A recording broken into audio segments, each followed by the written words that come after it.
Welcome, everyone, to Project Healing Waters Omaha program's presentation of Fly Tying Thursday. I'd like to now turn it over to our Assistant Program Lead for Productions, Mike Kelly. Mike, take it away. Tonight we have a special guest, Amy Milne. She's the Director of Operations for Project Healing Waters. She's a renowned fly tyer and an excellent fly fisherman in the I should say excellent fly angler in the Ozark area and the St. Louis area. So she's going to do some excellent flies for us tonight. So welcome, Amy. All right. Thanks, Mike. So yeah, I mean, can you hear me now? Yes. Can you guys hear me? Okay, good. And so I've got two different flies, and when we first talked about it last week, and kind of which flies and different things too, and I like doing the Walley wings because, as Mike and I have talked about before, we have those flies that have a lot of steps to them. But it is one of those where you've got to have patience. You've got to walk away from it a couple times. And then, that's not my favorite fly to fish, though. So then I was kind of on the fence as far as like, well, favorite fly to fish and different things. So I have two kind of completely different, and I'll let you guys tell me which one would you like to see first. So I've got two different. Let me see if I can actually switch over my camera. And out of just kind of respect for everybody's time too, I will go through different materials. And is everything good on focus wise? Yeah. Okay. So the Walley wing, and the reason why I like it, I just think it's beautiful. Just as far as just a look. This one is, again, this is more of that one under glass, right? Just from a difference of what it looks like, and it's kind of a little bit on the reverse with the hookup. But something like that. Here's one that's kind of in a green, just to show you again, mayfly. The way when this hits in, fishability. I think this is a tough one for folks because you've got to be just kind of spot on the way you lay that in the water, and it's really easy to get it buried, and then you're actually fishing this fly as if it's an emerger. But I like the process of tying in the Walley wings and just that whole how you strip off the wood duck. And then my other one where, and I actually showed this to somebody else and they said, God, that looks like a rat. Well, there's a couple reasons. This one's in the case because you can see the line still attached to it. So yeah, I have a personal best off of this. But what I like with this style, and I'll refer to as far as kind of that lost link, because it's got a lot of different parts to it. We've got a lot of different layers. And on this, on the downsize, I'm not going to tie this in the huge one it is, but what I've kind of done, and there are many out there similar, is a variation on, we've done the yellow Sally before, where it has the underneath, and you can see where it goes from red to yellow. And then, but I really like the way deer hair affects, and then I like the micro legs, and then I put in some underneath as far as a little bit help it. This thing will float, and my game is primarily dry flies. Love them. I dropped a picture in when we were on Monday. I had it again, one of those that makes your knees shake when you all of a sudden see it flash, and you're just like, please let me get it in. And had that on Saturday on a chubby Chernobyl. Again, it doesn't fit the match for hatch, but I like faster water too, and I think they're just hungry, and it's profile. So this one I love for the profile. I think it's a good basic, just as far as how to use the material. So you guys tell me. And what's that fly called, Amy? I have no idea. It's kind of, again, it's a variation from what I would consider kind of a lost link, a double wing caddis. The yellow Sally was the one originally with the red underneath, and then it would turn to yellow, but it was only a thread base. And then it's the caddis, how you'd lay down the wing. But I'm not sure. I don't know. one of my favorite, where some of this came from besides, so everybody's got that dog-eared book, right? That you pull out, and one of mine, this one on the Turk's tarantula, is where I started into kind of these bigger size, bigger profiles, what you could do and how you can lay down different, similar to maybe a minnow muddler.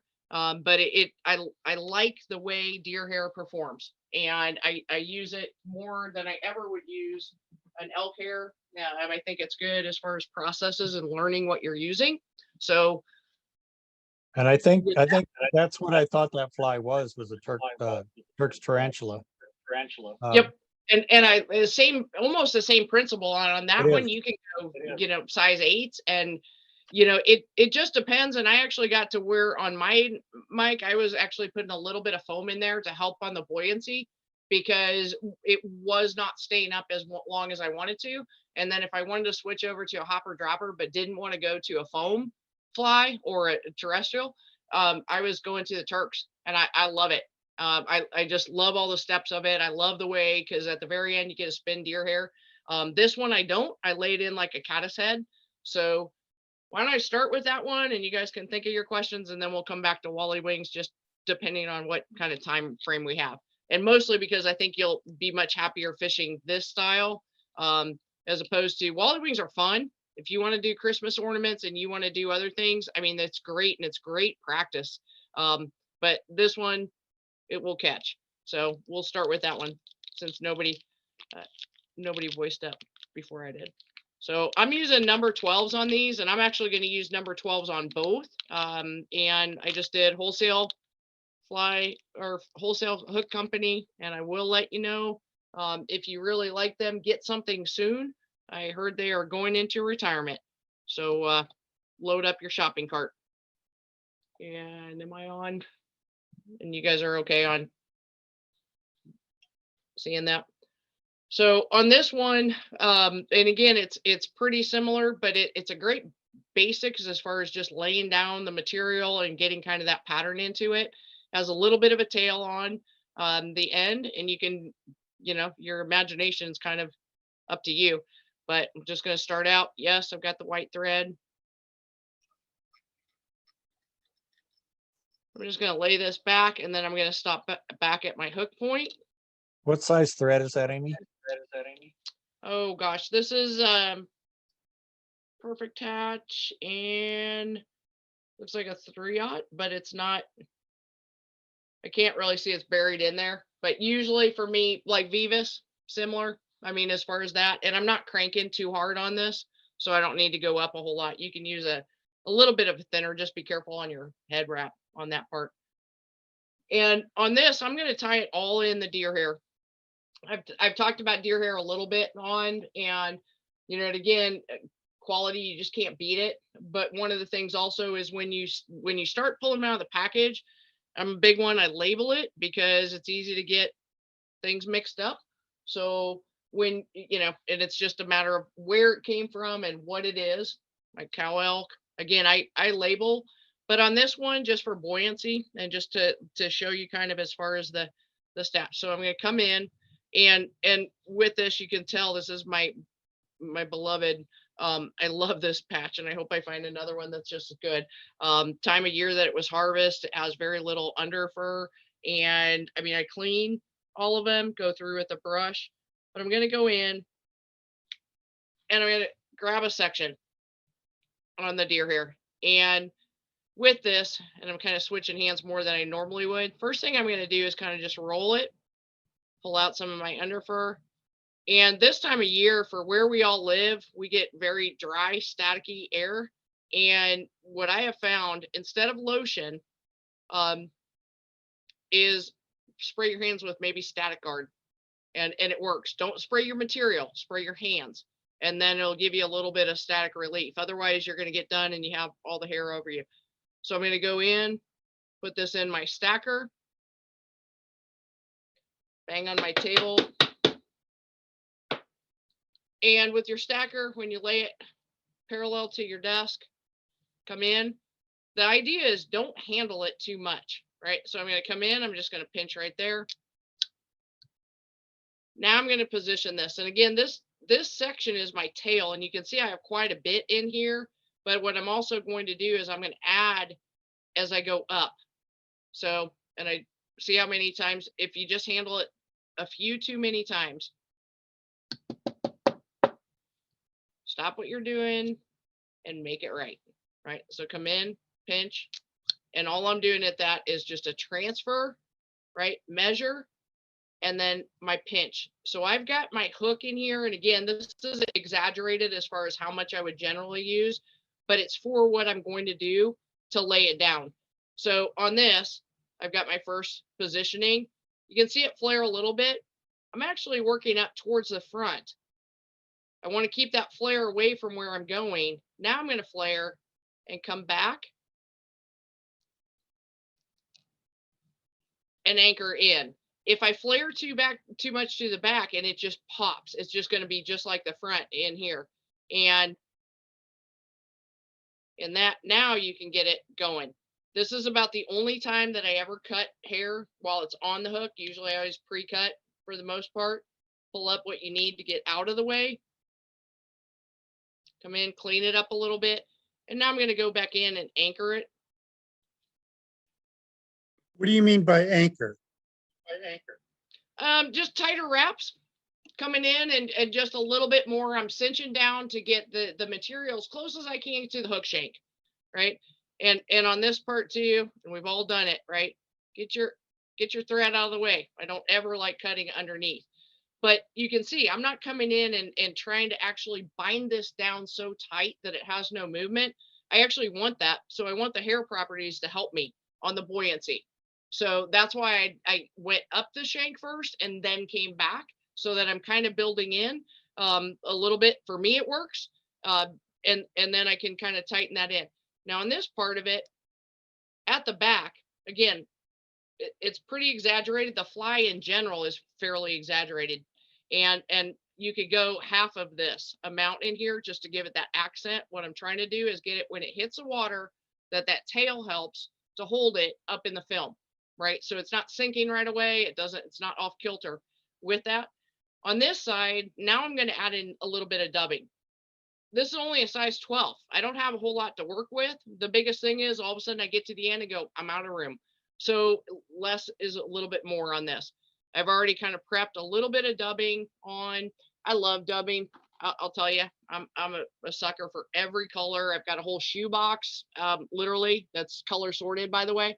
On this, I'm just, and again, I like colors. I do have the little coffee grinder next to you, so I kind of fluff those up. But I'm going to grab in a little bit more so you can kind of see the process of what I do. So I might have 4 or 5 different colors. I stack it. You guys all remember silly putty, right? The only way you could get silly putty to work, pull it apart, stack it on top, pull it apart, stack it on top. What this does is it helps to break some of those clumps. And I have it in my hand and I can see little areas that maybe I don't want in everything, right? So it gives you a pretty smooth, there's one, if you guys can see that part. So that's why I tend to work almost to an OCD, like dubbing, before I get ready to use it. And if I still can't get like the right texture to it, I'll throw it in the coffee grinder. Right. Don't take that from the kitchen if your spouse doesn't know you did it. That one doesn't have coffee, believe me. So on this, I'm just going to add in, and again, the dubbing for this is purely just accent. I think one of the biggest mistakes is people think, oh, more dubbing, it'll help it float. So on this, I'm just trying to cover up all those rough. I want a buggy profile, but that's all I did in there. So I don't need a big strip of it. I don't need a whole lot of anything going on, but I positioned myself and I'm now on the first third. And this, again, back to the deer hair, and I could do there's 2 different layers on this generally. I could do this straight up and go fish it. The other thing is, and I like this, and again, it kind of ties in both of those, but I'm just going to use some parawing post. You could use, again, we talk about bonnie cord a lot. I'm just going to use this underneath. It's more for my preference as a tire. than it is for that it actually helps for sight or for buoyancy. But you can find this in orange, you can find it in chartreuse, you can find it in any color you want to. I just add it for an extra element because I like the way that it all flares out together. With the wing on this, I'm going to come around my thread. Now I'm going to take my thread up above. And what I'm doing on that is I'm coming back, and then I'm going to go just a slight bit behind, and you can see it has just a little bit of a bump to that. That's all I need. That's my wing. If you're not comfortable cutting it yet, you can leave it. To me, it kind of gets in the way. So I'm going to go ahead and cinch that in a few more times. And you can go ahead and cut that back. And again, it's not the way I'm happy with, so we will redo that one because everybody can learn how to do that again, including me. Come up, so I'm around my thread, make that little bit of loop, and I'm going to come to the top, and that gives me my position. Come back a little bit to the back because I want this wing to pretty much lay down. So now you can see that it's a little bit more of a bump in there. Now I can come back in. I'm not going to make it the full length. I just wanted that accent. So I'm going to come back in a little bit short on that. Jump my thread up a little bit. And this, again, I don't tend to add in a whole lot more. I can, just on finishing touches, I might add in a little bit more dubbing. But generally, I would just leave this because the rest of it's going to kind of fill itself in too.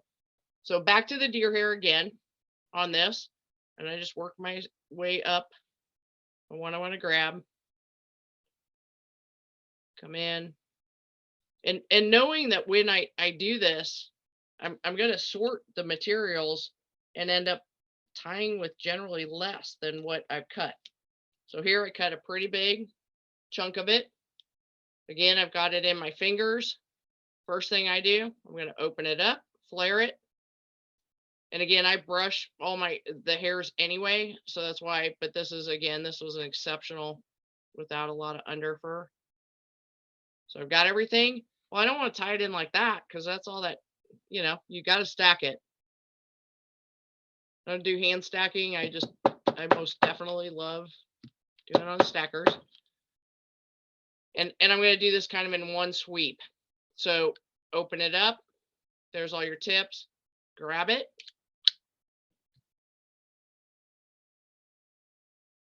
And my wing, I want to just come in, and you can see, here's where you can pick out. If you don't like one, you can come in. We've talked about this before when I've done yellow Sallies or caddis too. You hear a lot of times, well, my hands are so big, right? Or I can't get that. Positioning on, and this will give you kind of an easier lay. I'm going to come in here. I'm going to roll my fingertips forward. So you can see the distance. I cover almost 1/8 of an inch, right? I'm going to come in. Where it's close to my fingers is where I cut it. But now I want to position it on my fly. Now I roll my fingers back, come in. I've got one just to anchor, and that's, I'm not pulling much on tension. I just want to make sure I'm in the right place. Second one, you see that dandelion all of a sudden? I'm going to jump back a little bit because I really like this fly with legs, but I want to give myself some area to tie in on the legs. So now I've got where the wing went out, and I've got that little bit of gap right here. And I like the micro legs on here too. Let's see if I've got a pack. Grizzly micro legs. That's what I use primarily for any of my dry flies that I have them in clear or I have them in white. And on the legs, think about everything in kind of a 45-degree. And so I'm going to come in with my legs here. I'm around my thread again. Let your thread do the work. I'm going to pull it up. I'm exactly on my side. On this, one wrap in, one wrap a little bit on that gap, and I'm in on that leg. I'm going to cut it. Now I'm going to do exactly the same as I come back over the top. Come around my thread on there, and I'm going to pull it in exactly again on my parallel. Pull it back.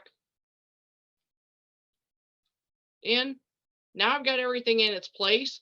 I had a couple of straw samples because again, as I get bigger on that, if you guys know drinking straws, to get all this stuff out of your way, just cut a little inch section, cut a slit down that, pull it all back, and it stays out of your way.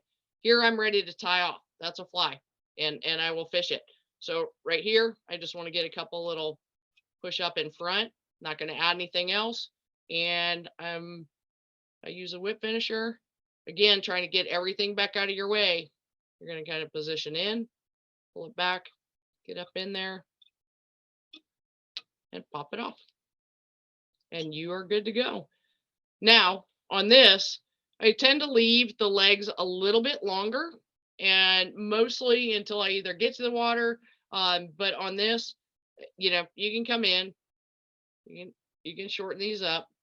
Just watch it. It's like any other haircut, right? Once you start, and that gives you that a V, you know, as far as on both legs, and then the underneath side. So I like the way this just, it floats, it lies in there. I would call it one of those confidence flies, just doesn't disappoint. You can go up as large as you want on this, and you can go down as small as you want, or can fit your fingers on. And I've had great luck with it. So it's, and again, you can keep on going. You could add a full extra layer of just cut your wing and then add in then your head section. So you can really variegate the colors a little bit more too. But that's it on that one. Anybody have any questions? Well, I think that'd be a great bass fly for one thing. A lot of times, you know, people do the deer hair bass bugs that are real big, maybe a size 2 hook at least. But sometimes just skipping something small like this over the. Well, and Mike really, yeah. And even on this one, Mike, too, I mean, again, so I just grabbed a bigger, so this is a size 10. And I mean, again, you can go as big as you want.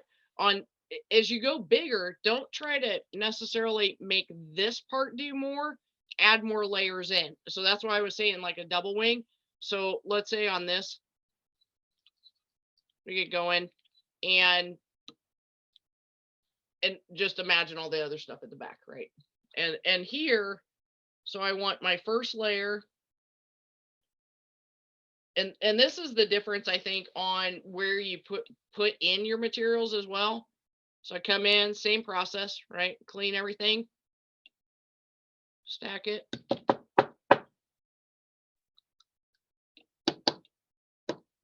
I had some who just didn't want to get in there. On this, so on this portion of it, I'm going to just measure where I want. And let's say I'm up here a little bit further. I'm going to measure what I want so that I don't pretend like this is going to be the head. I'm going to cut that, right? Use your same discipline that you use for caddis, except on this one, I'm going around just on a torque, right? I'm getting that buried in there. That wing has stability. It'll take so many hits, right? But I'm just grounded in, right? So it's in, and that's your wing. Now you can come back in and you can add in whether or not, and again, I haven't had much luck with trying to add foam in to this pattern just because I like to try weird things. But let's say I want to put this in as far as just, again, parapost, you can use the Bonnie cord and let's keep that from shifting on me. Come in again, jump behind a little bit.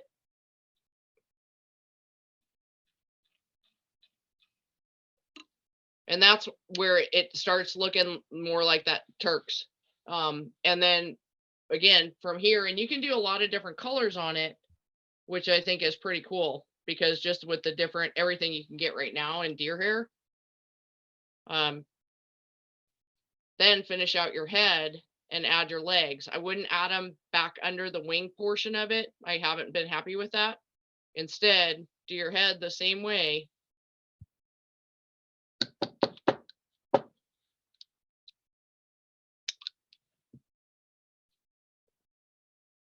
Come in. Now I'm going to measure and I'm going shorter. right? So where my fingertips are on the hook eye, that's where I position my fingers, roll my fingertips forward. If you like to cut the, and shape them and everything, great. But as far as just, I just, this is good for me. So that's why I tie it this way. I'm going to jump back and see, I'm covering up almost, a good portion of that, but I want that flat section now to lay in the legs and all day long for bass. And I think that's one of the things where, again, just kind of have fun with it. That was ugly. Because it just spun on me and dropped. But I think that's the fun of making these, where they have the wing. You can, come back in and kind of mush them a little, on this part. You always have your eye, so you're always going to be able to go to that. I don't use any glue. I don't use anything that it'll hold up. And now you know why this one looks like this, because it took a beating. So that's about it, unless anybody has any questions, and then otherwise I'll just jump over on that Walley Wings one real quick. No, I really like it. There's also a fly called a Banshee. I don't know if you've ever seen that before. Kind of similar. A lot of deer hair sticking out your sides and out the back. It's a smaller fly, but that's one that I tried a couple of last year, but I never got around to actually using them, knowing that they would float real high, and hoping to use them for bluegill and bass and stuff, but I never got around to using them. But I am kind of excited to see the Walley Wings. Okay, so I've got another hook in already, and with the Walley Wings on here too, and I'm not going to do the upside down one. I do like this. Again, if it's just something I just need that creative moment. So you just flip your hook in here. One other quick interruption. Sorry, but you mentioned something about wholesale hooks or something. What's the name of that? What's it actually called or whatever? Wholesale, Mick, I know you've gotten there. Wholesale Fly. If you could just send me a link to it. Wholesale Fly Company. Wholesale Fly Company. So, yep. And again, good quality. They come in the little bags. It's a great value on that. I think in all the time, and Mick's the one who got me onto that one, and I haven't bought for a while. And then I was kind of surprised because we had a vendor meeting today. So that's what I heard, is that they're getting ready to retire. So if you need some hooks, check it. I know. Well, it's early Valentine's Day shopping. Because after you said that, I went online to look real quick and I didn't see anything. So they haven't announced anything. No, they haven't announced anything. And that might be, and again, I know we use them a lot, and we would definitely recommend folks to them just for the value. It could be urban myth. Don't know. I'm just saying, I that's what we heard, and all of a sudden I know a few folks that went on and bought stuff. So I just understand. I think they're going into retirement, but maybe they'll pass it on to somebody else. Yeah. So who knows? But yeah, it's a good value as far as just the little bags. And again, I always appreciate, he sends a little note with Bob. When he sends a little, sorry about that. Thank you, Bob. So yep, just out of again, respect for time, I'm just gonna kind of knock out a few different things with the Walley Wings. One, at first I was so intimidated by this, and I thought, no, how I want to learn how to tie it. And just kind of the whole process. So it is something where I'm using exactly the same hook that I did on the other one, and that's what I like. When you get hooks you like, you can actually use a lot.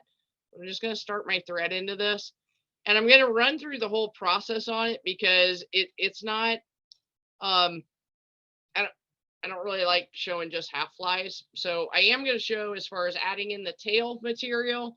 And I think it is something where, again, I meant to bring down, short of the computer issues earlier, I meant to bring down a glass of water just to show you guys as far as the whole, testing out flies in the water. And it's all about, think like a fish, right? What do a fish look like? What are they hungry for? Different things too.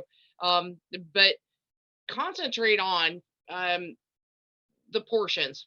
And when I say that is too big of this or too big of that, yeah, you might catch a fish with it.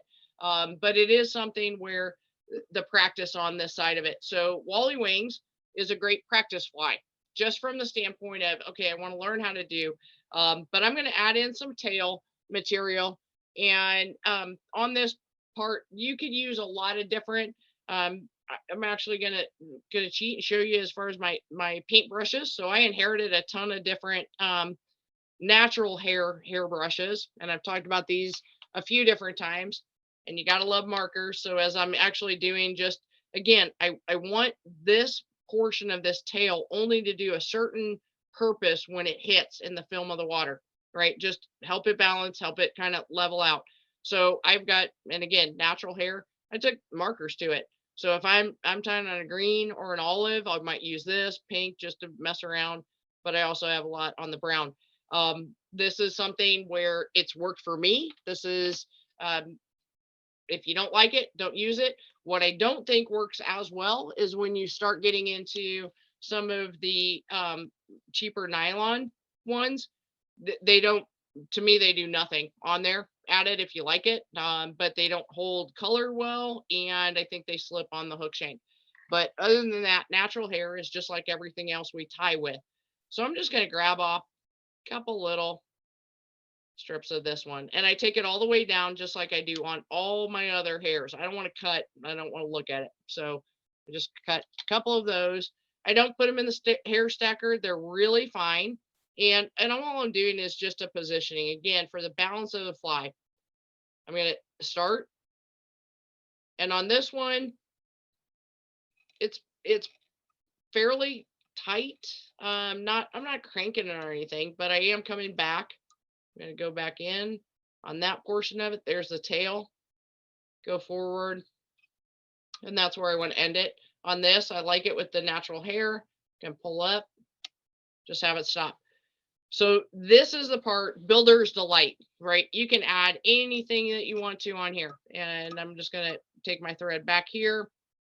And rarely do I drop back behind here, except when I'm doing some dubbing. So I'm going to grab a little bit more. And sorry, this is where the OCD, because I do it every time I pick up a wad of dubbing, right? So what I want to do is think now like how the thread's going to lay on. So I want it very, very fine here. I'm okay if it gets a little bit thicker on that part of it, but I take my dubbing, I'm going to start just a few of the fibers up here. And this is just an accent to me. So coming in, and then as I spool down, yes, you can do a dubbing loop on here. I've been fine with either one. I like dubbing loops a lot. And on this portion of it, now is when I can advance forward. But before I do any of that, I'm going to show you how to lay in the Walley wings. I just wanted to come back to where positioning for the thread. But I'm going to keep my thread back here. And on the Walley wings, so flank feathers, mallard flank or anything else, you can find them in gigantic bags from Cabela's. Great value. You're going to go through, and again, keep in mind what you're looking for, but you also have a whole lot of feathers you can use for other things. They also come in dyed materials, so you can go on the greens, orange, kind of more of a natural or really off. I tend to just like the natural flanks. On this part of it, it depending on how, so I'm down in my basement, and you guys know, so I'm kind of near a vent. If I just dump all these on my table, and sure enough, that's when my heat will come on and they're all over, right? So what I want to do is just grab one or two that I want to work with. And mostly I want to just check. And what I'm looking for on this is a straight spine, and I'll call it that. And I've got some material to work with up here. I really think it's laid out. It's beautiful. It's a good one. So I would already go with that. Lucky shot, right? It's first one out. What I'm going to do here is I'm just going to strip off the quill, come down on that. And I want to keep going, because one of the things where with these Walley wings, if you make them huge and super exaggerated, you're going to get a lot of spinning in your tippet. And great, it's a show fly. It's not, you're not going to be happy with it for a little bit, but I actually want to work up a little bit more. Now, I don't want my wing just huge above. So a lot of it has to do with positioning. Your wing shouldn't be any bigger than your hook shank with that. But I'm going to come in now and I'm going to grab a section, and it's kind of trial and error to start with, but I'm going to pull out a section of this, and I can already tell I want a little bit more than that. So I'm going to come back in and grab a little bit more on this. So I've separated. I got the front part in and I've got this back. The part that I found the most helpful on this is now, and treat it, it's all pliable, right? And so now I'm going to flip it over in my fingers, and I'm actually going to manipulate those feathers by a pinch. So now you see that arrow, right? So you got the front part, which I'm not going to use. This is going to be my wing. So on this portion of it, this is where I would measure just to make sure that I wasn't just ballparking it too much. And on that, so I'm up here, and I can tell by if I tie it in here, the remaining part of it is not longer than my hook shank. So I'm going to come in, kind of pinched around my vise so it doesn't roll, grab it. And I've got,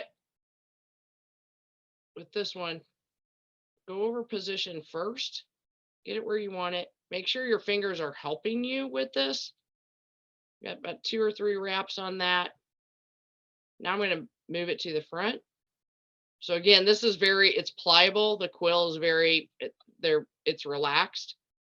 And on this, and again, if you didn't want to do the tail, could you make this into the tail? Absolutely, you could.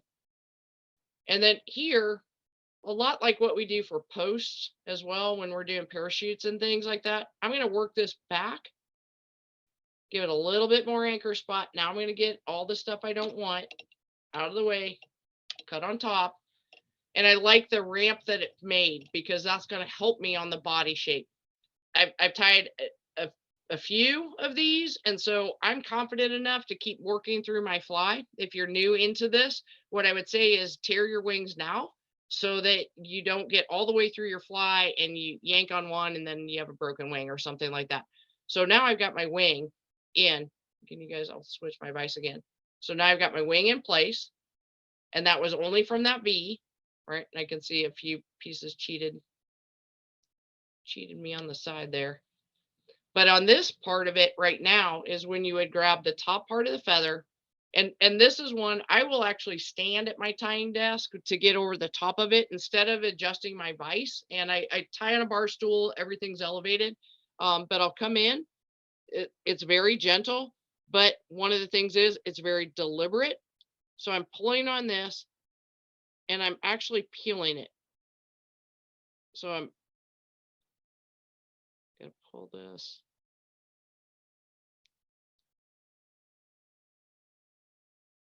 Okay, I'm pulling it down to the hook shank. That's my only point of contact. That's the only part where I want to go. And I'm sorry if my hand's blocking. So again, pull it, and you're going straight down. You do not want to have an angle because it's going to try to tear on you. Right, so I'm down now to the hook shank. I've got it all positioned in. There are my wings. I'm going to grab the wings out of the way. And sometimes you'll have these little loose guys. I can come up and jump in front if I wanted to, and mostly just for kind of a confidence to like, okay, I need to cut that, but get it out of the way. Watch where your angles are. And now I'm ready to go. I don't leave on these. They don't serve any purpose. So as you know, you come back in, you clean up your fly. And now you get to finish it out. So and that's what I was saying, it's kind of dealer's choice. As far as I don't go in and do a crisscross on this. You can absolutely, if you want them to lay more flat, you could come in, do your button sew, right? Lay them out more. And then you've got your wings that direction too. So that's kind of one of my favorite things is they'll go whichever way you want. If I want them to stand up more, do more of a thread dam, right? Come in, I want them to stand up a little bit more. Now I'm going to go back to that dubbing portion of it and show you. as far as laying it all the way in. You can do this with hackle, absolutely. Lay a little bit of dubbing, add in your hackle, drive that up. And then, but on this, again, I'm just going to use a little bit. It's more for color. You could build this out on your thread wrap if you wanted to, but just a few fibers, right? Just really thin. It's a light touch. Pull it down. It can get a little bit more thick as I go toward my bobbin. Come in. I'm going to go back to capture that back part of it. And as I come back in, and now you can see a little bit more where it builds up, and it also helps you on your taper. Jump in front. And there you go. And again, you can add hackle to it. You could do a lot of different things. But this would be, just to get you started on that. You don't have to add in your tail. If you want to start in with your wings first, then build it, you can. And what I would do is get very comfortable with leaving your feather all the way whole till you get all the way done, then peel out your wings, just so they're not in your way for anything else. So there you go, Mike. There's your Walley wings. I really like that. Those are nice. I've had a lot of fun doing them, and it mostly just because, so I'm just, while we're sitting here talking right now, I'm just going to add in a little bit of hackle just because I like that. I think it gives it a little bit more. So I just grabbed, I've got scraps here. So I'm going to just drop in a little hackle. I like the orange colors on this. So I'm going to come in a little bit behind the wing. I'm coming up underneath my thread, grab it twice, and then I move my hackle in front and come back once behind. And then that's not where I want my thread to sit. So I'm going to go ahead and jump my thread up in front to my finish point. Now I can wrap my hackle, right? So usually 2 or 3 wraps behind if you want. Come up in front, 1 and a 2, and then I'm done. Come in, lock it into place. And on this, and again, you're going to have to cut before you get the chance to tie off. To me, yes, I know there's a couple captured up here. It never really bothers me, and it doesn't seem to bother the fish. But you can clean it up after you're done, because I think hackle jumps on you. I think it has a mind of its own. So I'm going to go in, I'm going to lay in a half hitch first, push those back, get them out of my way a little bit. And now I can come in and finish. And so if I really wanted to finish something and really, again, spend a little bit of time, maybe I'm going to pull out my marker since I've got a white thread on here. And I'm just going to do my finish on my marker. And I always finish out with my whip finish. So now I can come in and I can just kind of finish out the front of that the way I want it to look. Get it a little bit more clean. And again, no glue, no nothing. And I'm ready to fish it.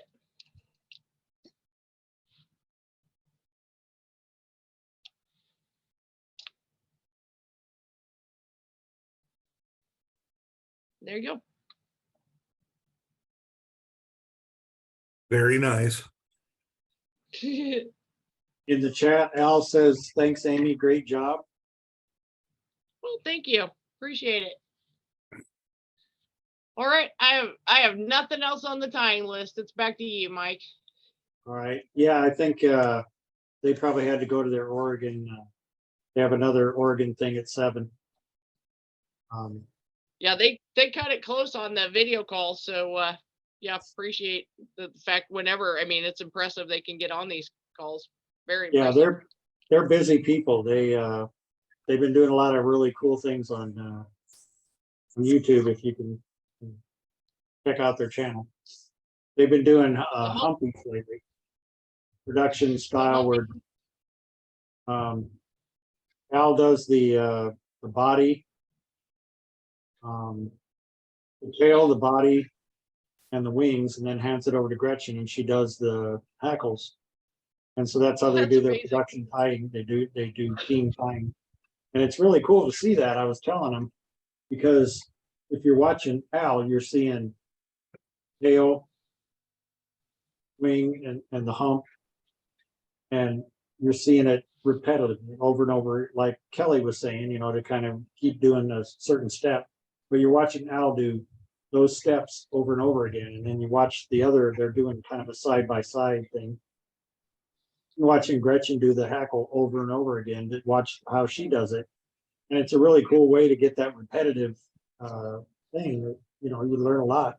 I'm a lot more comfortable with wolf flies now after watching them do their royal wolves they were doing. Like, what time are they on? Tuesday mornings or Monday mornings? I usually catch it after the fact. After? Okay. Like I'll see it on Facebook that they had posted something. Okay. Facebook Live. So I don't actually catch them live, but I watch them either usually Saturday morning and Sunday morning. I get up early and watch a bunch of YouTube stuff, and I usually catch up on it then if I haven't seen it during the week. I Okay. usually catch it on Facebook.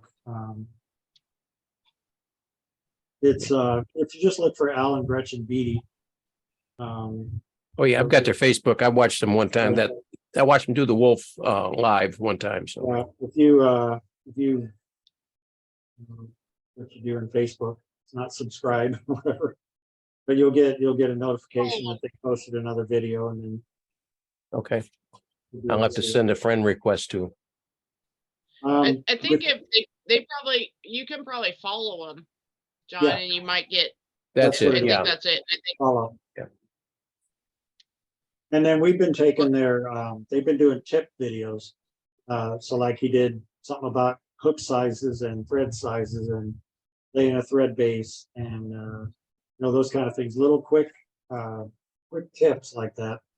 And so we've been putting those on flat water fly fishers. We have a folder now that's for tips and stuff like that. So we have a lot of Tim Flagler's 1 minute quick tips and some of Al and Gretchen's stuff that they're doing now. So they're pretty busy on Facebook and YouTube lately.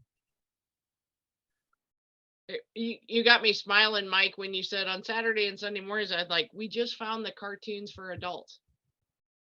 Yeah, As far as we for really Saturday, did. for Saturday and Sunday mornings, we're all watching fly tying videos. It's like our cartoons for adults. Yep. And I got these fancy hearing aids from the VA where I can, with the Bluetooth, I can connect it to my Roku remote.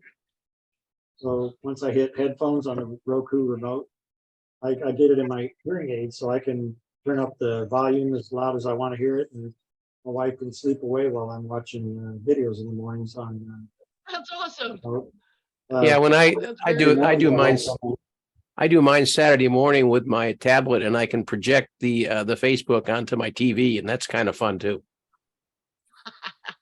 Yeah, I watch it on my TV, but with the remote, you can have your hearing aids connect to that, and so I watch my guy in Canada building a cabin, and I use my Bluetooth earbuds. lifetime videos and all that stuff I'm watching.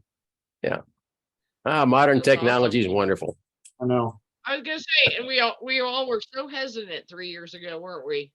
Yeah, This weren't we whole though? Virtual stuff. Yeah.